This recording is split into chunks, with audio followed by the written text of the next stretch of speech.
আসসালামু আলাইকুম এভরিওয়ান। আজকে আমরা ম্যাঙ্গো ললি বানাবো।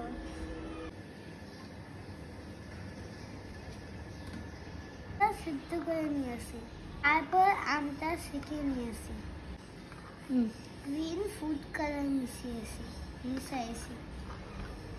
চলে যাব চুলাই, আসবো তোমাদের মাঝে।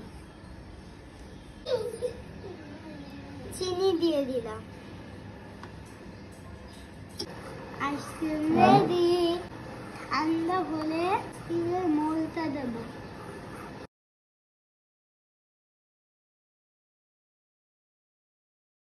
ফ্রিজে রাখবো, তারপরে ফিরে আসবো তোমাদের।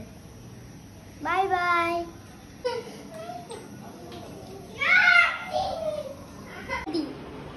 ম্যাঙ্গো ললি রেডি।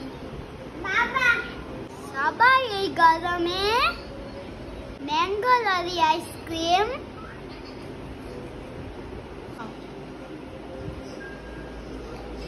বানিয়ে খাও।